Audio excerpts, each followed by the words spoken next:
자, 거의 언급은 다 된 것 같고요. 좀 시간이 좀 촉급하니까 발표를 좀 하도록 할게요. 자, 어디부터 발표를 할까요? 발표하고 싶은 쪽. 예. 나와서 좀 해줄래요? 예.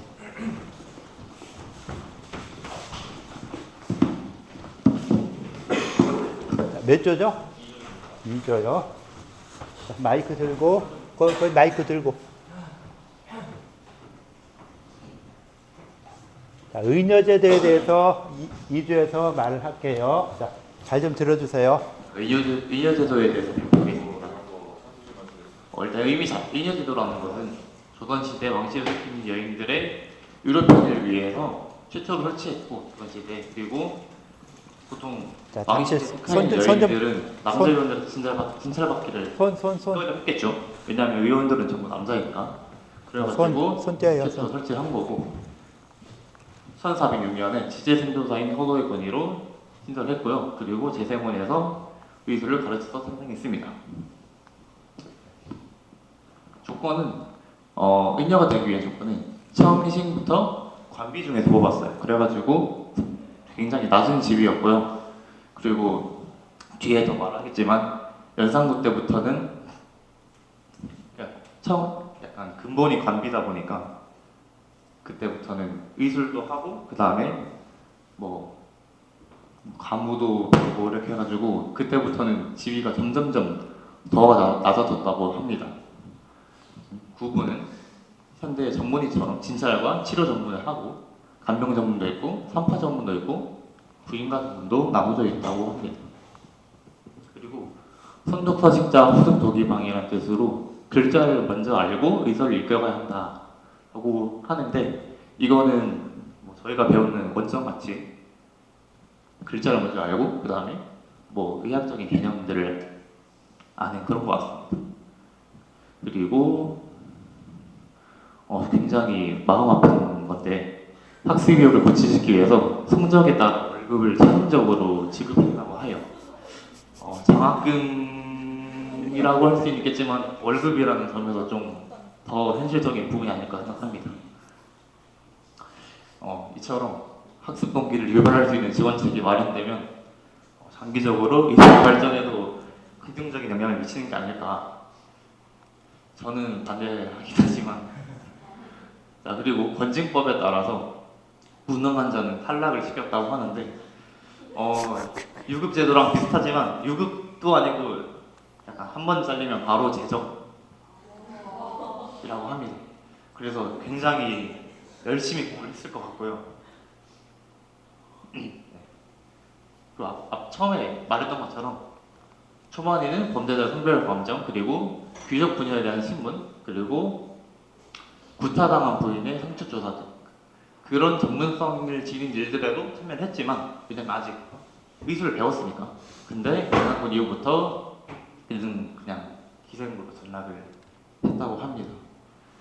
그렇다 보니까 사회적 지위가 더 하락했고, 전문성이 끝까지 보존됐었더라면 뭐 우리 한약이 좀 더 발전하지 않았을까, 그런 아쉬움이 듭니다. 이거는 지워야 되는데 앞에 있었고, 네. 그리고 관비 대상으로 매경이나 친국법 등 기초의술을 교육했고, 지방에서도 교육을 실시했다고 합니다. 이상입니다. 질문 같은 것 좀 해주시죠.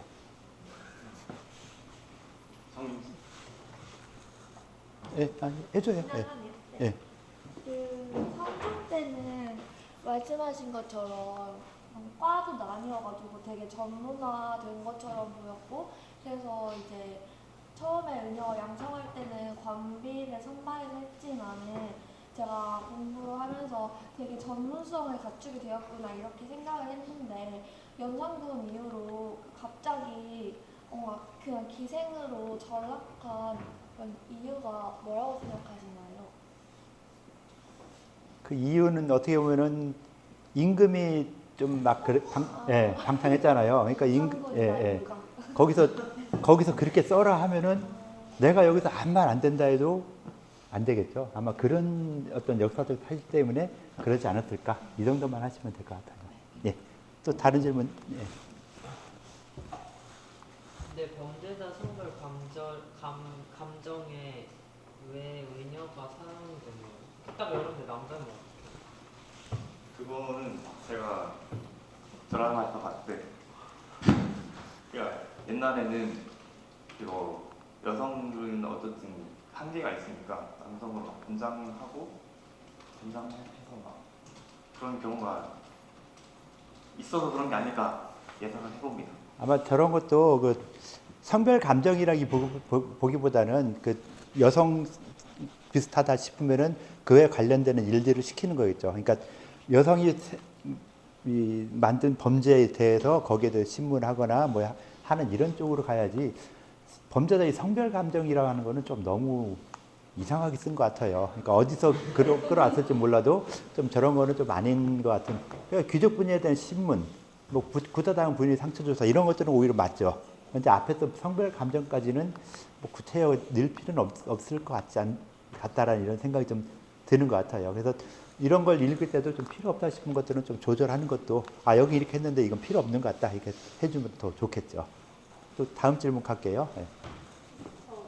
의소소통관 같은 경우에는 사대부에게도 벼슬을 주면서 이렇게 의사가 되기를 권장을 했잖아요. 근데 왜 의녀는 애초에 관비 중에서 선발을 해서 낮은 신분의 여성으로 시작을 했는지가 궁금해요. 저도 어디서 본지 정확히 기억 안 나는데 의사소통관 아니, 뽑는다고 그 얘기는 안 해도 되고요. 의녀만 이야기하시죠. 뭐 다른 사람들 거기에 대한 답변할 수 있을까요? 예, 수고했어요. 질문 이 정도만 받을게요. 예. 그 의녀를 뽑게 된 동기 자체가 시대적 배경을 좀 생각해야 되겠죠. 지금 여러분들 원전 싫다고 막 얘기 나오잖아요. 어제도 그 교과정 회의하는데 원전에 대한 성토가 아주 심각했는데 그 원전이 싫은데 우리 때는요. 그 흔히 말하는 라떼는 말이야. 이거 다 쓴다. 이거 다음 시간에 외워서 썼어. 그 다음 그것도 안 되니까 오럴 테스트 했어. 새벽 시간에 뭐 3시, 4시까지 하면 오럴 테스트 하는 것처럼 오럴 테스트 했어. 그러니까 라떼는 그게 괜찮았는데 그게 어떤 그 사회적인 통념에서도 그 정도 해야 된다라는 이런 게 있었는데 지금 그렇게 시켜봐요. 원전까지 그렇게 시켜봐요. 아무래도 싫은데 더 싫다고 하겠죠.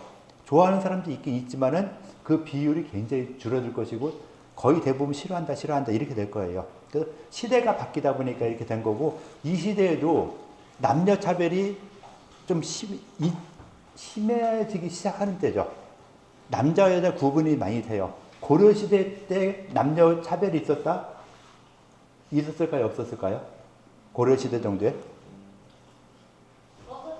없었어요. 왜요?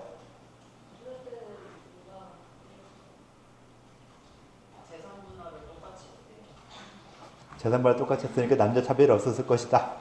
지금보다는 어떻게 보면 훨씬 더 진보적이었달까 했던 이런 부분들. 그러면 삼국 시대는 어땠을까? 남녀 차별이 심했을까 안 심했을까? 별로 안 심했죠. 왜? 여왕까지 나오는 판이니까. 거의 안 심했는데 이것이 오면서 조선시대에 오면서 유교라는 걸 갖다가 딱 이 나라의 그 이념을 딱 삼음으로부터 남녀 차별이 심하게 되는 것이죠. 어떤 그 이전에서 뭐 남녀 어떤 능력적인 차이에 있어서 구분되는 이런 점은 있었지만은 차별은 별로 없었는데 이제 조선시대 오면서는 남자는 바깥이나 여자는 집안일 이런 식으로 싹 구분하면서 굉장히 바뀌게 된 것이죠. 그러면서도 이제 그 부인의 상처조사 같은 이 귀족 분야에 대한 신문이 없어졌네요.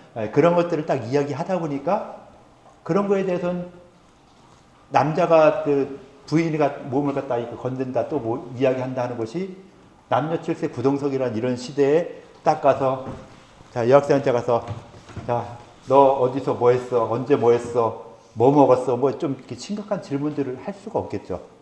그러다 보니까 그런 질문들은 의사가 이런 거 질문 어떻게 해라라고 해주면은 그걸 받아서 질문을 하는 이런 식으로 시대적인 배경 덕분에 아마 그 유교라는 이런 유교가 지배하는 이런 시대적인 분위기 덕분에 의녀가 만들어지게 된 것이고, 그래서 그 당시에도 여성이 이 관직에 간다는 것은 어떻게 보면은 거의 없죠. 여성이 벼슬에 간다고 하면은 임금에게 시집을 가서 또는 뭐 후궁이 되어서 좀 이렇게 벼슬을 받는, 거의 이 정도가 대부분이지 특별하게 벼슬되는 부분이 없었어요. 그러다가 대장금 같은 이런 좀 특이한 사람들이 나오니까 임금이, 신하들이 다 싫어하는데 안 된다고 하는데 임금이 내가 얘 벼슬 준다는데 네가 뭐야? 네가 뭐래? 그래서 대장금, 그렇게 해서 올라가고 만들어지는 이런 과정이 있었던 것이죠. 그래서 그 유교라는 어떤 시대적 배경이 굉장히 큰 역할을 했었다라고 볼 수 있을 것 같아요. 이 정도로 하고 다음 것도 진행할게요. 누가 발표하실까요? 발표. 자, 발표하는 사람들 발표 좀 해주세요. 예, 나와주세요. 몇 조죠?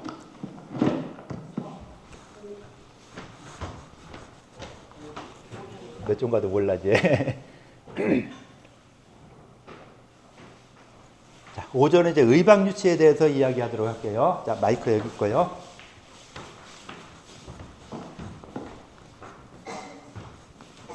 저는 의방유치에 대해서 얘기해 봤는데요. 우선 이 의방유치는 1645년 조선 세종 때부터 완성된 후에 성종 때 간행된 현존 최대의 한의 방서고요. 특징으로는 200종가량의 의서가 인용되었고 당에서 명대 중국 의서와 고려 조선 초기까지의 의학 성과를 담고 있으며 현재 전해지는 원본은 임진왜란 당시 약탈당한 이질이 일본에 정해지는 것, 그리고 국내에서는 이것을 보물 1234호로 지정했다는 것 정도로 꼽아봤습니다. 저희가 꼽은 의로서는 의방유치는 세종 때 처음 완성했지만 이후 세조 때의 교정 작업과 성종 때의 간행 작업까지 포함하면 약 30여 년 동안 편찬 및 간행이 이루어진 셈이잖아요. 이 기간 동안 200여 종에 가까운 문헌을 재정리하는 것이 결코 쉬운 일이 아니었을 텐데 해냈다는 것뿐만 아니라 의방유치에 담긴 문헌들 중에 지금까지 남아있지 않은 것이 상당히 많은데도 이 중국에 없어졌는 걸 의방유치를 참고한 경우도 있다고 하더라고요. 그래서 이런 보존력 정도를 의의로 꼽아봤습니다. 한계로는 내용이 매우 어렵고 복잡하며 각 의학 이론들, 그러니까 의방유치에 나와 있는 의학 이론들이 서로가 충돌하는 경우가 많다고 해서 그런 부분들을 한계로 꼽아봤습니다.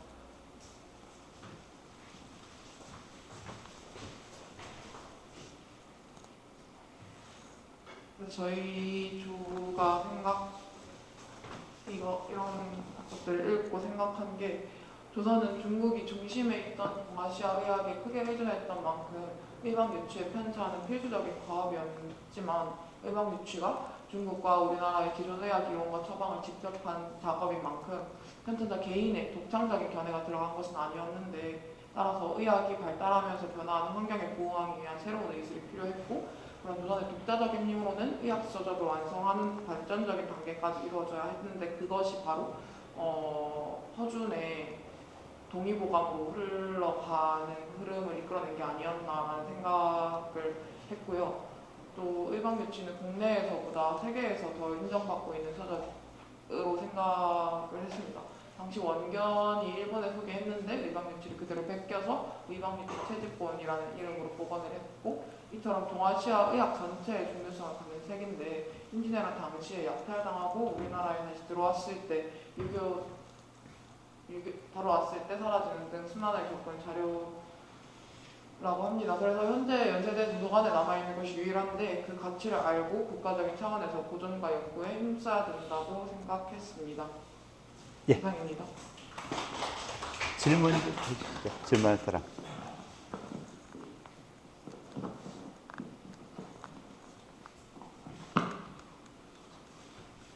예.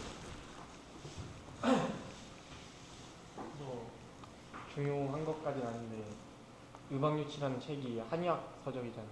근데 왜 한의학과도 없는 연세대학교 도서관에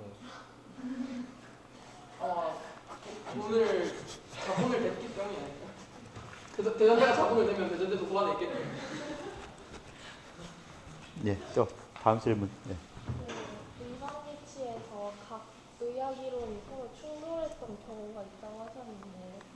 그러면 중국의 중국 의학의 그런 개념과 고려 조선 초기 그 의학이 충돌했다는 얘기인지. 그런 얘기가 아니라 그러니까 이게 각 중국 서적들 집적해가지고 모아놓은 걸 책에 넣으니까 각 서적마다 엄청 다양한 이론들이 있었을 거 아니에요. 거기에서 뽑아내는 과정에서 여기에서 뽑아내는 이론과 여기에서 뽑아내는 이론이 서로 충돌하는 경우가 있었다라는 정도로 이해했습니다. 아주 정확하게 답변해 주셨어요.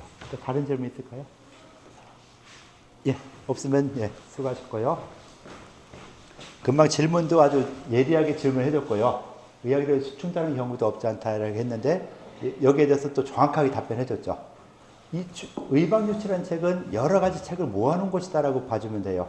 내용 수정 거의 안 했어요. 근데 동의보감도 중국 서적 이것저것 끌어모아 짜집기 한 책이라고 그러죠.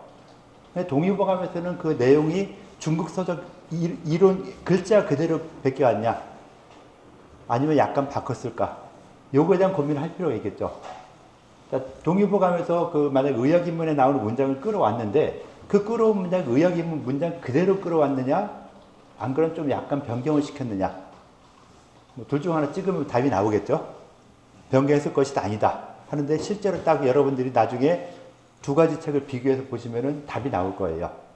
그러면은 동의보감이 왜 유명하다 왜 이렇게 의미를 주는지 알게 되겠죠. 그럼 답은 나왔겠죠. 그대로 쓴 게 아니라 허준 선생의 의견이 약간 들어가서 큰 대강은 놔두면서 약간씩 바꿔줬어요. 그래서 의학인문 내용 나오는 글자를 그대로 쓰지 않았다는 거, 다른 만병에 치는 글을 그대로 쓰지 않았다는 거. 그러니까 내 생각을 내 글로만 내가 새로 쓰는 게 아니라 다른 앞 사람들이 했던 글자들을 다 인용해가지고 그걸 짜집게 해서 쓴 것이죠. 그러니까 내가 쓰고 싶은 글을 내가 쓴 문장 하나도 없이 남이 쓴 문장들을 끌어와가지고서는 내가 하고 싶은 걸 갖다 썼기 때문에 나름대로 그것이 동의보감이 의미가 있는 이런 책이 되는 것이죠. 근데 의방유치는 아쉽게도 그거보다는 막 끌어오기만 한 거. 그래도 거기에 굉장히 큰 의미를 뭘로 두어야 되냐면요. 그 당시에 있던 잡다하게 흩어져 있던 책들을 갖다 끌어모았다는 거. 하나를 끌어모았다는 거. 자, 중국 의학사에서도 그렇게 끌어모은 책들이 몇 권 있었죠. 내가 살던 당시 거기에 나온 책들을 다 끌어모았다는 책들.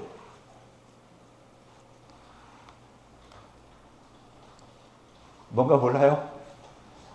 당연히 모르겠죠? 자, 그럼 힌트를 줄게요. 손사막은 무슨 책 지었죠? 손사막이 지은 책. 검색해보세요. 자, 검색하면 손사막이 청금방을 지었다 그러죠. 자, 청금방이 보면은 그 당시에 어떤 벽화사전 형식을 만든 책이다 라고 했었죠.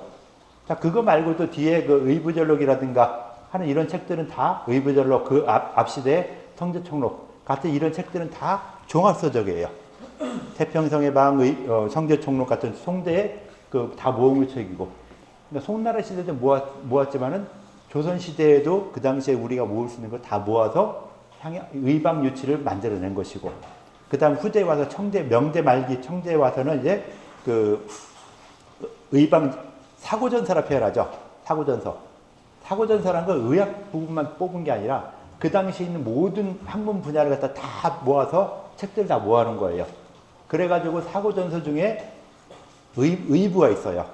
의학에 관련된 부분이 있어서 그걸 갖다 의부절록이라고 표현하는 것이죠. 그래서 의부절록이라는 책이 굉장히 많이 남아있는 것인데 이 의부절록도 그냥 책을 그대로 끌어온 게 아니라 만약 두통이다면 머리, 두통에 관련되는 책들을 다 모아서 자, 황제내경부터 청금방, 외대비용, 그다음 이 금원시대 의가들 책들, 소문영기 원병시, 그다음 비이론 이런 책들에 나온 두통에 관련되는 부분들을 쫙 모아서 썼어요. 그래서 책을 그대로 쓴 게 아니라 나름대로 편집을 했었기 때문에 만약에 내가 두통에 대해서 공부하고 싶다 할 때 원서를 가지고 어떤 옛날부터 어떻게 변했나 보고 싶다 하면은 의비절록을 보면은 돼요. 의비절록에 대해서는 그 한국한의학연구원에서 CD로 만들어 놓은 것도 있고 그 원본 자료를 아마 공개하고 있을 거예요. 그래서 한의학연구원 들어가서 찾아보시면은 의비절록이라는 책도 볼 수 있고 하니까 그런 거 보시면 훨씬 더 좋게 볼 수 있겠죠. 어찌됐건 의방유치의 중요성에서 그 이론이 충돌하는 경우는 여러 가지를 모았기 때문에 충돌되는 것이다라고 했고요. 일본, 그러니까 이런 책도 중국의 어떤 태평성해방이나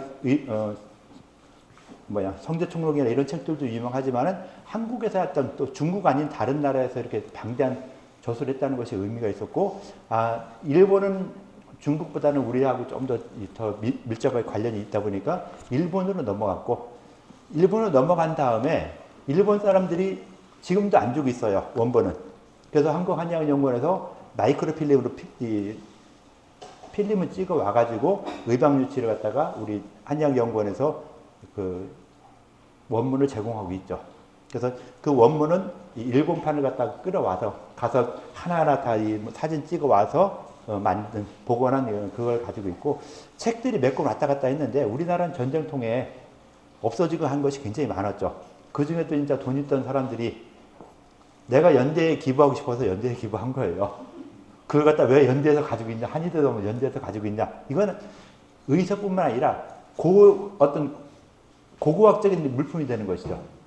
그러니까 그런 것들은 내가 가지고 있는데 내가 대전대 졸업했지만 대전대에 기부할래, 서울대 기부할래 하면은 좀 고민을 하겠죠. 여러분들 대전대 출신이지만은 내가 만약 100억이, 1000억이 있다. 1000억 중에 한 1억 기부한다 할 때, 그 기부할 때 어디로 하고 싶어요? 1억은 대전대 할 수 있겠죠. 근데 만약 내 전 재산을 기부한다 하면은 과연 우리나라의 발전을 위해서 한다면 대전대에서 할까, 서울대에서 할까? 이거는 그 사람 개인적인 취향이죠. 나는 대전대를 세계 인류대학으로 키우고 싶어 하면 100억이 1000억, 2000억 다 대전대에 투자할 수 있고, 그렇지 않고 그래도 아무리 썩었다 하더라도 서울대로 투자하는 게 좋겠다 하면은 그쪽으로 가는 거니까 그거에 대해서는 어디로 갔던 거는 이거는 좀 그런 상황이라 봐주시면 될 것 같아요. 한 사람만 더 발표할까요? 발표하기 싫어요? 예. 네. 좀 나와 주시고요. 몇 조죠? 3조요? 네. 시간이 거의 다 됐으니까 빨리 해주시고 나도 별소리 가능하면 안 하도록 할게요.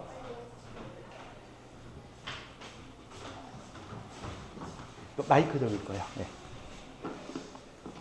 저희 조는 향약 직선방에 대해서 했는데요. 일단 향약 직선방은 세종 13년에 집현전에서 편찬을 시작해서 15년에 완성이 됐었고요. 임상편, 한약편으로 나뉘어요. 그래서 일단 의의는 이제 세종대왕께서 우리나라 사람들에게는 이제 우리 땅에서 생산되는 약재가 더 맞을 것이다 생각하셨고, 또 자주적인 정책을 세우고자 했었는데요. 그러니까 더 이후의 일이지만 임진왜란이나 호공 같은 경우에는 이제 침략을 당하면 우리가 이제 중국에서 수입하는 약재가 끊어지잖아요. 그래도 향약이 있으면 이제 수입하는 약재에 대해서는 안정적인 수급이 가능하고, 또 이제 교수님이 말씀해 주셨듯이 향약이 효과가 떨어질지언정 그래도 이제 수입 약재는 가격이 훨씬 더 비싸고 사람들이 구하고 싶어도 못 가는 이런 경우가 있을 거에 비해서는 약효가 약하더라도 이제 일반 백성들이 구한다는 측면에서 애민 사상 측면에서 의의가 있다고 봤습니다. 그래서 이제 저희는 우리나라가 이제 중국과는 인접해 있지만 문화 풍토가 다르므로 중국 의학을 그대로 가져다 쓰는 것보다는 우리나라에 맞는 의학을 발전시켰다는 측면에서 의의가 있다고 봤습니다. 예, 질문. 예, 질문 넘어갈게요. 예, 수고했어요. 예. 이거 향약 집선방은 향약하고 딱 그대로 연결되는 이런 부분이죠. 그래서 향약에서 이야기했던 거랑 그대로 다 언급이 돼요. 그래서 향약이란 것이 무엇인가, 향약이 어떻게 발전되는가, 향약의 발전과 부신과정까지 다 이야기를 해줬죠. 그러면서 세종시대에는요, 아까 의서습독관도 세종시대에 만들었고, 그래서 세종 임금이 한글만 한 게 아니라 나름대로 여러 분야에서 이 과학적인 측면에 있는 이런 것들을 다 이야기를 했어요. 그러면서 의서습독관이라는 습독, 아까 관비에서도 의서를 습독한다라고 해서 습독했죠. 습독이란 것이 뭐예요? 익힐 습자의 읽을 독, 익혀 읽는다, 읽어서 익힌다. 그러니까 한 번 읽어서 끝나는 게 아니라 또 한 번 읽고 여러 번 읽어가지고 거기서 새로운 어떤 나한테 생겨나는 감정이 달라지는, 책을 첫 번째 볼 때랑 100번째 볼 때랑 200번째 볼 때랑 느낌이 달라지죠. 그런 것처럼 계속 읽어서 그 책에 대해서 알아야 되는데 이런 의서 습독관 같은 경우는 의서를 갖다가 읽을 수 있는 벼슬을 아치를 만드는 것이죠. 그래서 남자들이 주로 있으니까 이 남자들에게 그 벼슬을 주고 그 벼슬을 할 수 있게 하고 좀 더 잘하다 보니까 그러니까 임금이랑 같이 책을 읽는 거예요. 어떻게 보면은 이 벼슬을 큰 벼슬을 못하는 의사들이 거의 중인 이하였죠. 양반들이 하는 경우는 드물었어요. 그런데 중인 이하의 사람이 임금과 같이 앉아서 이야기를 할 수 있다는 거는 이거는 대단한 영광이죠. 우리 학교에서 볼 때 만약에 우리 학교에서 우리 청장님하고 뭐 악수하고 뭐 하고 한다는 것은 어떻게 보면 좀 쉬운 일이 아니잖아요. 그런 것처럼 임금 앞에 가서 학생이 임금 앞에 가서 책을 읽는다. 자, 그럼 어떻게 해야 되겠어요? 여러분들이 만약 총장 앞에 가서 책을 읽는다 했을 때 같이 읽으려고 할 때 준비를 어떻게 해야 되겠어요? 지금처럼 우리 수업하는 것처럼 준비하면 안 되겠죠. 또 같이 가는 지도교수가 그 정도 하면 안 된다고 막 얼마나 여러분들 갈고 놓겠어요. 그래서 원문 다 외워라. 외운 거 그냥 줄줄 나올 수 있게 해라. 라고 하면서 이게 갈 정도니까 의서에 대해서 빠삭하게 알게 되다 보니까 의학에 대한 어떤 지식이 많이 늘어나게 되겠죠. 임상 지식은 몰라도 어떤 이론적인 지식은 아주 확실하게 뛰어나게 되고 그래서 이 임금과 신하와 그 의사 습속관들이 의학 지식이 굉장히 뛰어나게 되는 이런 부분이고 그 다음에 또 그 의사들을 아무나 책을 읽는 사람마다 뽑은 게 아니라 의사들 중에서 뽑아내는 것이죠. 의원들 중에서 뽑아내다 보니까 의사들이 좀 이렇게 됐는데 세종시대 의사 습독관만 있는 게 아니라 의사만 아니라 이 습독관이라는 것을 갖다 제도로 만들어 가지고 해당 분야 모두 다 만들었어요. 그 당시에 천문을 봤죠. 첨선대에서 하늘을 보듯이 천문을 보고 연구하는 사람들을 또 천문 습독관. 천문도 굉장히 어떤 중요한 연구 과제였기 때문에 천문 습독관. 그다음 뭐 다른 각각 부분에서 이런 습독관 제도가 만들어져 가지고 나름대로 어떤 모든 학문이 발달하게 되는 이런 계기가 되었다라고 볼 수 있고 이런 이 의사 습독관도 이런 향약 같은 책들을 갖다가 많이 보고 공부하고 하다 보니까 향약 이런 책이 만들어지는 향약 집성방이라는 책이 만들어지는 계기가 되기도 했었죠. 그래서 이런 거 볼 수 있고 이것도 이 향약 집성반도 나하고 윤 교수님하고 또 한약연구원에 계신 한 분하고 셋이서 번역판이 나와 있어요. 한약연구원에 그 한약고전집에 보면 향약 집성방이 있거든요. 워낙 방대한 책이라 뭐 쉽게 볼 수 있는 책은 아니지만은 그런 것도 있다라고 하는 거 봐주시면 될 것 같아요. 자, 수업 이렇게 마치도록 할게요. 중간고사 이야기만 할게요. 중간고사는 시간 아직 안 정했죠? 시간 정해지면 그 시간은 두 개 보면 같이 아마 주문제 계속 예전에 주문제 냈었죠. 예, 주문제 뭐 하다보다 한약 집성방에 대해서 뭐 서술하세요. 이렇게 서술하다 해도 서술하는 거 한 20% 정도, 그 다음 자기 의견 30%, 나머지 70% 정도 이렇게 쓰는 건 다 알고 있죠. 그래서 50분 내로 끝내면은 시험이 끝나는 거니까 어느 날짜 언제고 정하고 말에 여러분들이 전체적으로 공유해서 같은 시간에 하자라고 하면은 나도 그거에 시간 맞춰서 열어줄 테니까요. 그렇게 하고 혹시라도 안 열리고 하는 경우 있는데 그때는 본인의 구글 드라이브 용량을 좀 비워 놓으셔야 돼요. 구글 드라이브 용량이 안 차 있으면은 이걸 들어가도 안 열리더라고요. 그러니까 그 파일 열 수 있게 구글 드라이브 용량 조절 좀 해놓으시면 될 것 같아요. 자, 수업 여기까지 할게요. 수고들 했어요. 네.